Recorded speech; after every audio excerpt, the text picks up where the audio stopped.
Victory gospel search விடுதலையின் சுவிசேஷ சபை வழியாய் உங்களுக்கு கிருபையும் சமாதானமும் உண்டாவதாக. தேவன் இன்று உங்களுக்கு தரும் ஆவிக்குரிய வார்த்தை என்ன அப்படின்னா, நீதிமொழிகள் 27:6 சிநேகிதன் அடிக்கும் அடிகள் உண்மையானவைகள், சத்துரு இடும் முத்தங்களோ வஞ்சனை உள்ளவைகள்.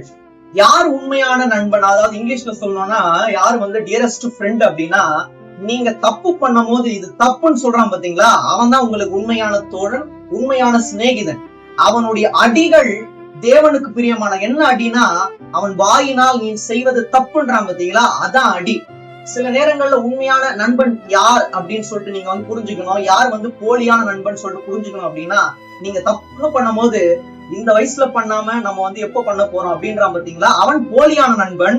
ஆனால் நாம் செய்யும் தப்பை, இது தப்பு, நீ செய்வது தேவனுக்கு பிரியம் இல்லாதது, இதை உலகத்தில் நீ செய்யும் போது உலகமும் தேவனும் பிரியப்பட மாட்டார் அப்படின்னு உங்ககிட்ட ஒரு ஆலோசனையாக கடிந்து கொண்டு எந்த தோழன் சொல்றானோ அவன் தான் உண்மையான தோழன், உண்மையான தோழி.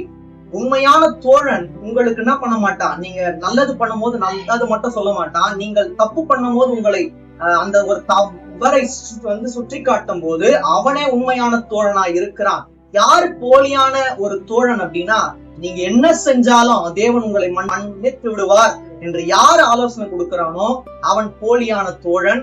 உண்மையான தோழனை நீங்கள் கண்டு கொண்டு வாழுங்கள். தேவன் தாமே உங்கள் யாவரை ஆசீர்வதிப்பாராக. ஆமென்.